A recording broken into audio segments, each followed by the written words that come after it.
Vriende, net voor ons begin met die erediens, net 'n kort woord. Vanoggend in die ou kerk het hulle Rose Sondag gevier. Ons het dit soort van laat weet.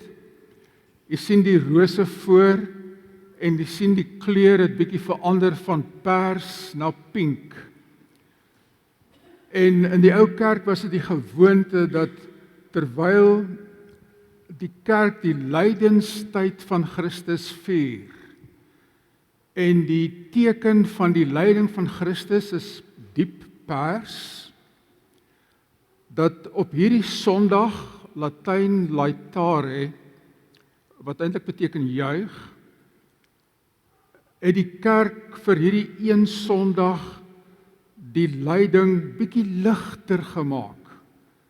En Jesaja 66 vers 10 gebruik, en hulle het in hierdie vers gesê, wees bly Jerusalem, juig oor haar, dis oor die Messias. Oor 2 Sondae kom Palm Sondag, waar Christus Jerusalem invaar. Hierdie is die voorskou tot Palm Sondag.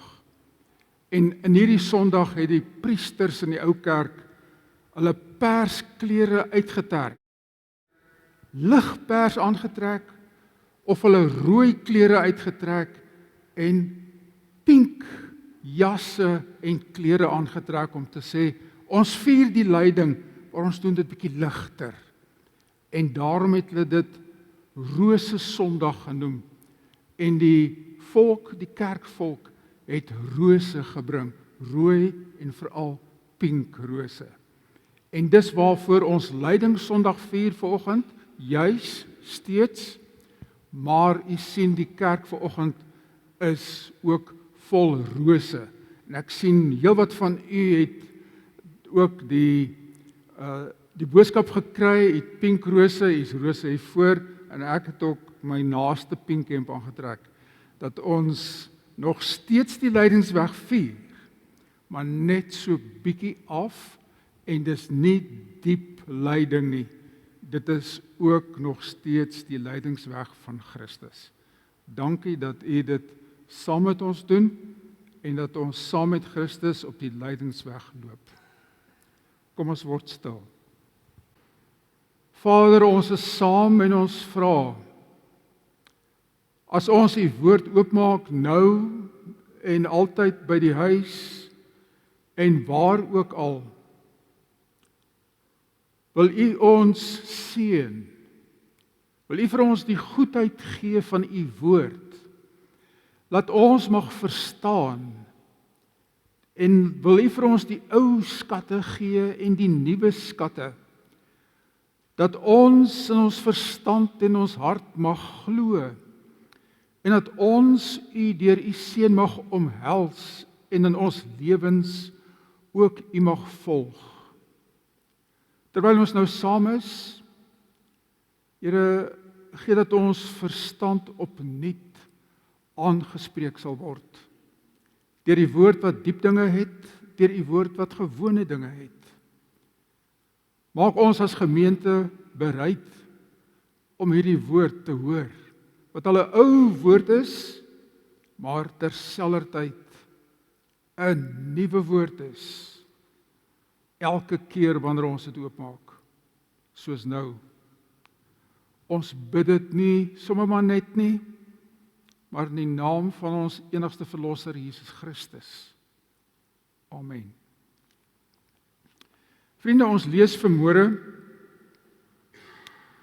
uit Hebreërs, hoofstuk 4. Ons het dit die vorige keer ook uit Hebreërs uitgelees. Hebreërs is 'n moeilikere boek, maar dis goed dat ons bietjie uit die moeilike boeke ook die evangelie hoor. Hebreërs hoofstuk 4. Hier word nou spesifiek ook van Jesus gepraat op 'n spesifieke manier, wat ons nie gewoonweg hoor nie. Hebreërs 4 vanaf vers 14. Kom ek lees vir hierdie deel en dit is tot hoofstuk 5 vers 10. Dit gaan oor Jesus, die groot hoëpriester.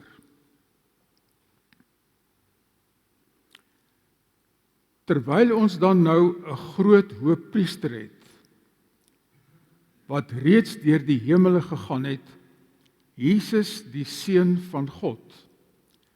Laat ons vashou aan die geloof wat ons bely. Die hoëpriester wat ons het, is nie een wat geen medelee met ons swakhede kan hê nie. Hy was immers in elke opsig net soos ons aan die versoeking onderwerp, maar hy het nie gesondig nie. Kom ons gaan dan met vrymoedigheid na die genade troon, sodat ons barmhartigheid en genade ontvang en so op die regte tyd gered kan word. Elke hoëpriester is immers 'n mens wat uit die mense geneem en aangestel word om vir hulle by God in te tree deur gawes en offers vir die sondes te bring. Hy kan meegevoel hê met die onwetendes en die dwalendes, omdat hy self aan swakheid onderhewig is. Om hierdie rede moet hy ook vir homself, net soos vir die volk, offers bring vir die sondes. Niemand eien hom die eer van die hoëpriester toe nie. Hy word deur God daartoe geroep, net soos Aaron. So het Christus hom ook nie die waardigheid van die hoëpriester toegeëien nie. God het dit vir hom gegee toe hy gesê het: Jy is my seun, van vandag af is ek jou vader. En op 'n ander plek sê hy: Jy is priester vir ewig volgens die priesterorde van Melchisedek. Gedurende sy aardse lewe het hy aan God, wat hom uit die dood kon red, gebede en smekinge geoffer met harde geroep en met trane. En sy gebede is verhoor vanweë sy eerbiedige onderworpenheid aan God. Alhoewel hy die seun was, het hy deur alles wat hy gelei het, geleer wat gehoorsaamheid is. En toe hy volmaaktheid bereik het, het hy vir almal wat aan hom gehoorsaam is, die bron van ewige saligheid geword. En is hy deur God verklaar tot hoëpriester volgens die priesterorde van Melchisedek. Nou, as mens hierdie deel vir die eerste keer lees, dan sê jy, wow, ek is nou lekker deurmekaar. Want hier word 'n klomp sake oor Christus genoem.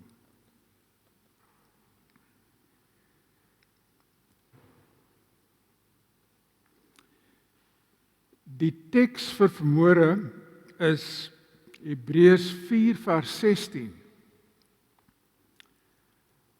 Laat ons dan met vrymoedigheid die troon van genade nader, sodat ons ontferming en genade kan ontvang om op die regte tyd gehelp te word. Laat ons dan met vrymoedigheid die troon van genade nader, sodat ons met ontferming en genade kan ontvang om op die regte tyd gehelp te word.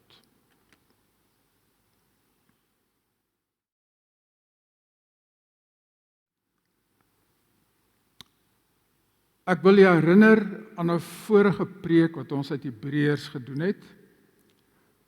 Toe was een van die kerngedagtes, Hebreërs 1 vers 3, ek herhaal vir die vers, oor Christus. Uit hom straal die heerlikheid van God en hy is die ewebeeld van die wese van God. Hy hou alle dinge deur sy magswoord in stand. Ons praat oor Christus in die hemel. Jesus is ons groot hoë priester.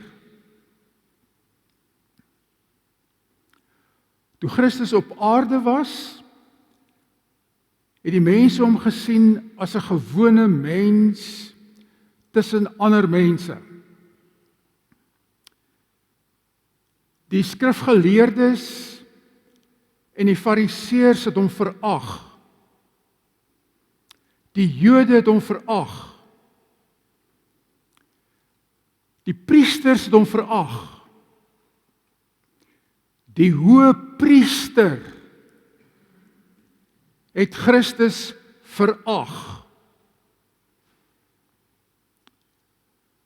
Jesus Christus het op die ou end aan die kruis gesterf as 'n veragte misdadiger.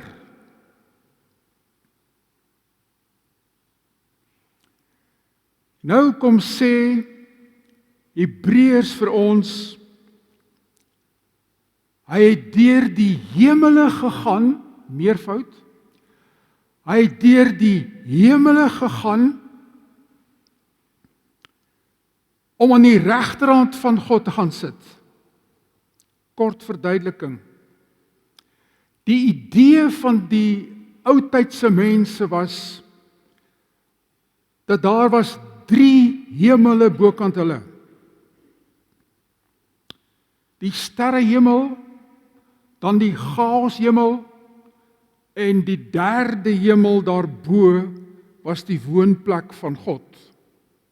Paulus skryf op 'n stadium, hy weet van 'n man wat weggeruk is tot in die 3de hemel.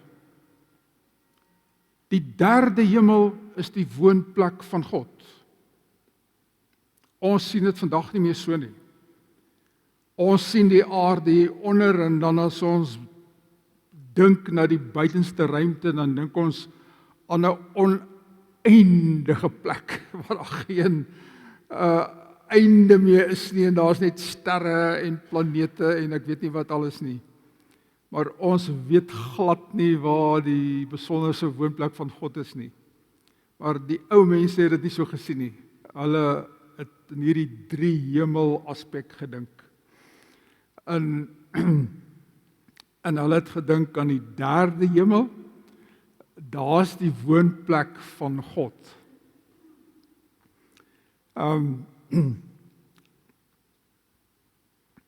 Nou, as ons na ons teks kyk, Hebreërs 4 vers 16, laat ons dan met vrymoedigheid die troon van genade nader. Dan is Christus as hoëpriester dan weg tot by die troon van genade. Maar om dit nou te verstaan, moet ons eers terugkom na die aarde toe, om te verstaan wat is die troon van genade.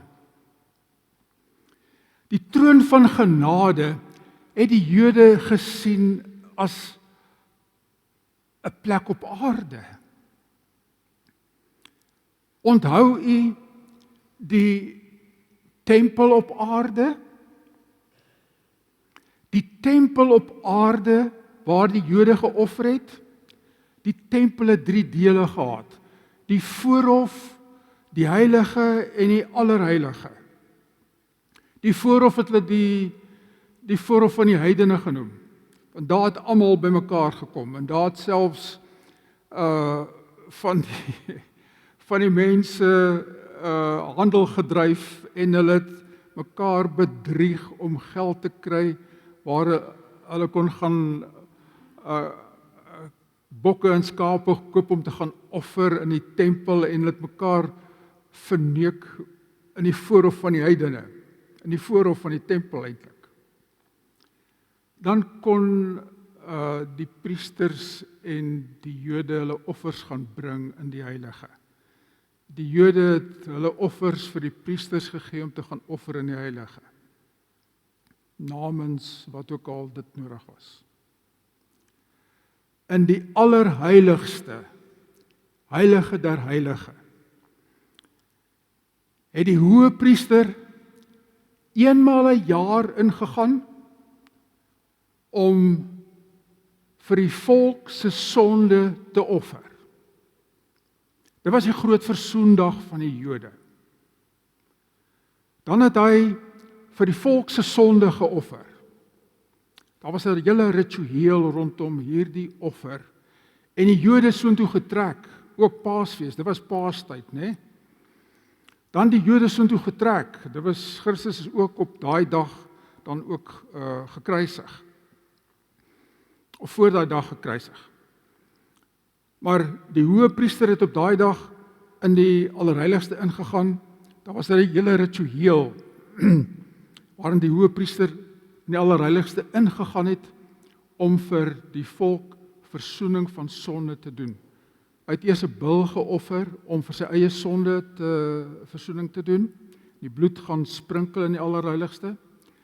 Dan het hy 'n wierookpan gevat met kole in en wierook daarin gegooi, in die allerheiligste ingegaan en in die allerheiligste hierdie aangename reuk versprei. Hierdie aangename reuk van die wierook was die simbool van die gebede en die aangenaamheid van die goedgesindheid van die volk, maar ook die aangenaamheid van dat alles wat God wil hê, moet die genade van God moet ook vir die volk gegee word. En dit het hy veral by die ark wat in die middel van die allerheiligste gewees het hy rondom hierdie ark geswaai. En derdens het hy 'n bok geslag en het hierdie bok se bloed wat vir die volk gewees het gevat en hy het dit op die ark gestrooi en dit was vir die sondes van die volk. En op die ouend het hy die tweede bok gevat en hy het hom in die woestyn ingejaag. Dit was die sondebok of Azazel en daai bok het in die woestyn gevrek. Goed, ek gaan nou nie verder uitbrei nie. Is die by tot dusver. So, dis die allerheiligste. Die belangrikste is die ark in die allerheiligste. Dis waar hierdie versoeningsproses plaasgevind het. En hierdie ark in die allerheiligste was deur Israel genoem die genade troon van God. Want daar het God aan Israel sy genade gegee elke jaar. En het die hoëpriester elke jaar aan Israel sy genade getoon. En nou kom die Here Jesus Christus. En Christus gaan nie die allerhoogste in, die allerheiligste in, en gaan in die allerheiligste in en gaan sterf daar en stort sy bloed op die ark nie. Wat doen die Here Jesus Christus? Hy gaan sterf aan die vloekhout, aan die kruis, vir die sonde van die mensdom. En wat doen Christus toe hy op die derde dag opstaan? Hy vaar op na die hemel. Hy vaar deur die sterrehemel en deur die chaoshemel tot by die werklike troon van God in die derde hemel. En wat doen hy? Hy gaan sit aan die regterhand van God, aan die werklike troon van God.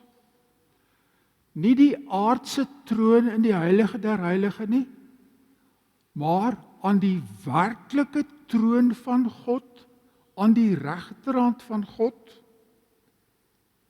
en hy was aan die kruis.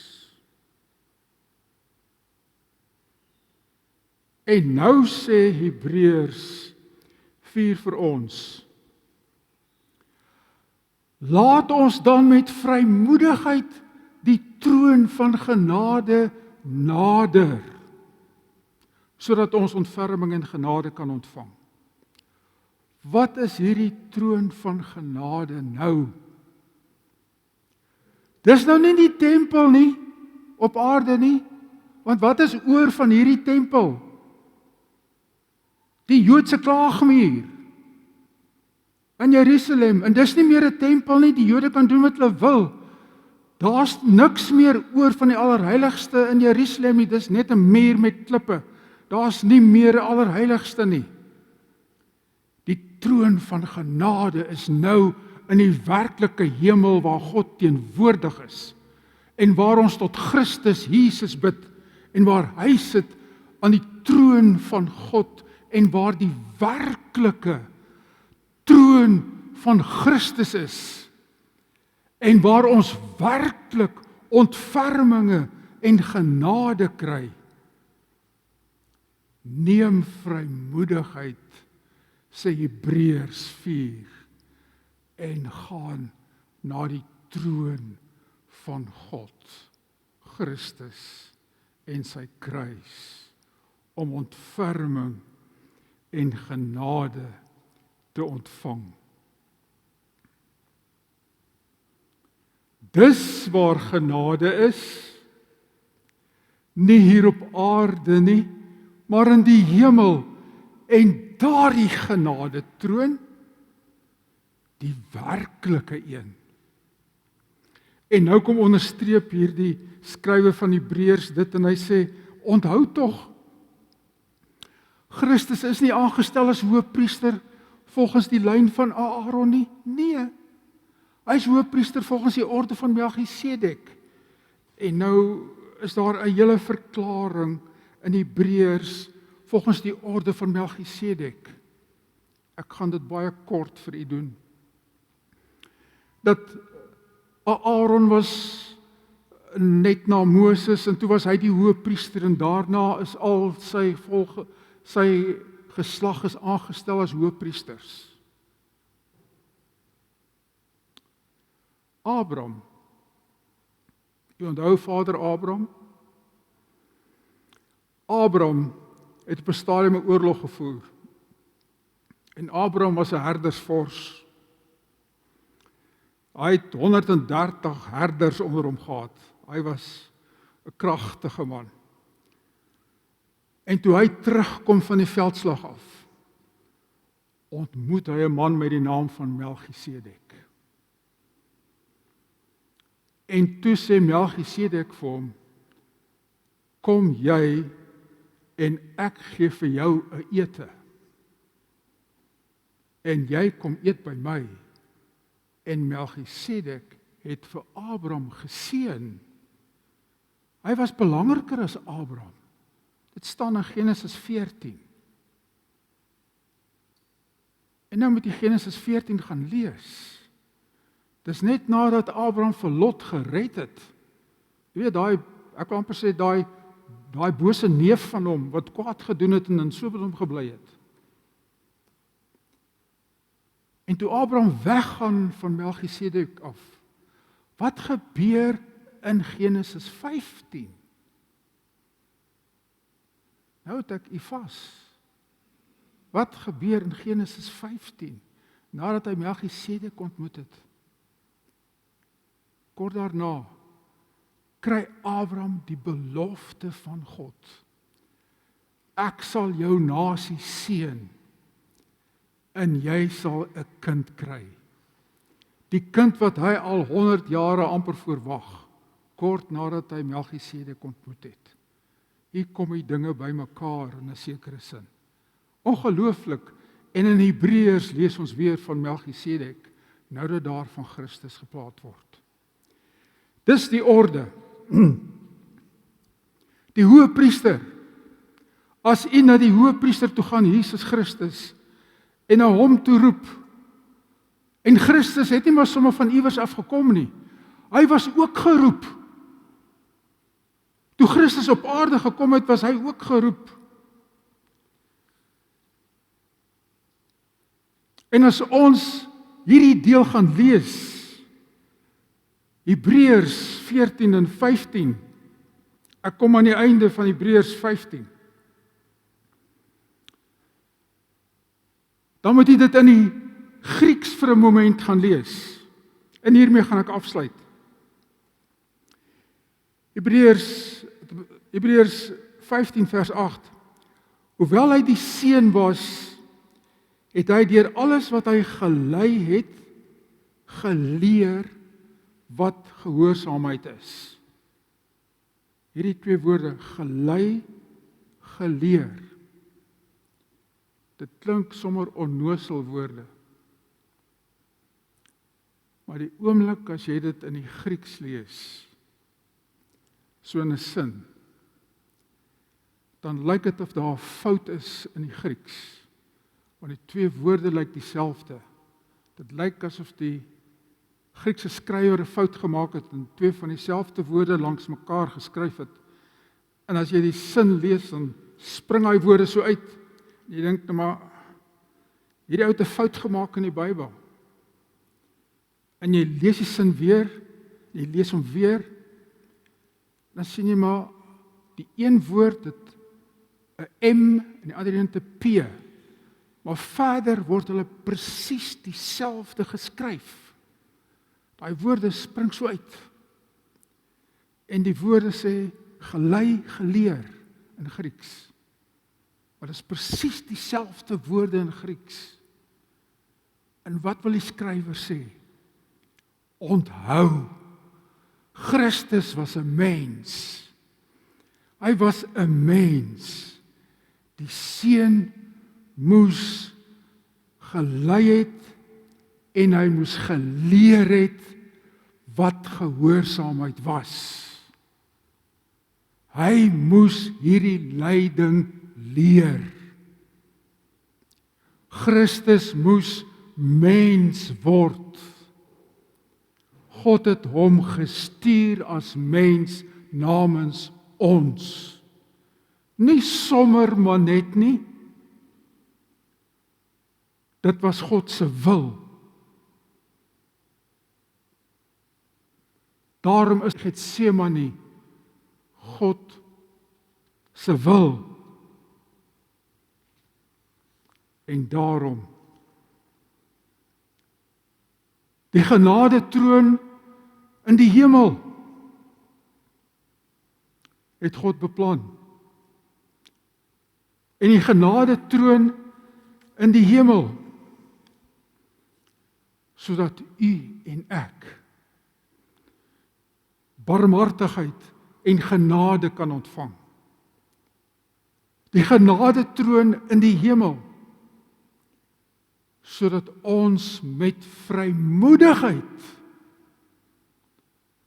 na hierdie genadetroon kan gaan, want Christus Jesus self was mens en het vir ons kom ly en hy het hierdie genade en lyding in ons skoene deurloop.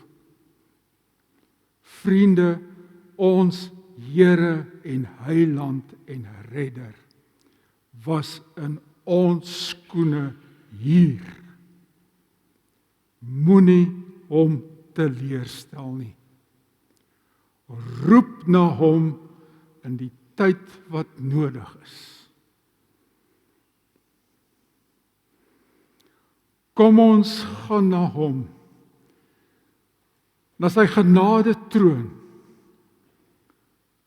met vrymoedigheid.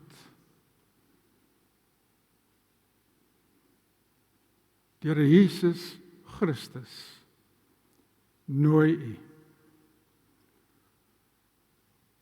Kom met vrymoedigheid, sodat ons barmhartigheid en genade kan ontvang. Amen. Ons Vader in die hemel,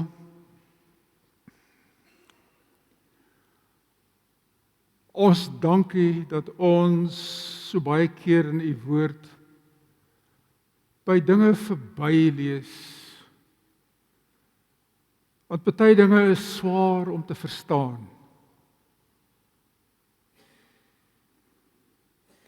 Maar partykeer is ons soos Simsonne wat leeu's beveg, en as ons vir 'n tweede keer daarby kom, dan is daar heuning in die mond van die dooie leeu, dan is daar soetigheid in hierdie dooie karkas. Gee dan dat daar as ons die woord lees, en as ons dinge lees wat vir ons onverstaanbaar was vir soveel kere, dat ons baie keer dit lees en dat ons dit verstaan en dat daar vir ons soetigheid kom uit dinge wat ons skielik verstaan en dat die woord naby ons kom en dat die woord ons versterk en dan ook soos vanoggend se woord dat ons die genade troon van Christus in die hemel sal verstaan en dat dit ons vrymoedig sal maak en dat ons tot U sal nader in goeie tye en in slegte tye. En ons vra dat U hierdie gemeentetjie sal bystaan en dat ons met ons sonde en al U sal nader. Ons eer U Heer, want U is 'n groot God. Want die planne wat U vir hierdie wêreld gemaak het, is onverstaanbaar. Maar ons dank U vir dit wat U gedoen het. Ons bid vir almal wat hier is vanmôre, met verskillende situasies en behoeftes, klein en groot. Wil U elkeen aangryp en seën op hulle pad. Ons bid dit in Christus naam en ons bid dit terwyl ons vanmôre self tot nader tot U genade troon en vra dat U vir ons barmhartig sal wees. In Christus naam, amen.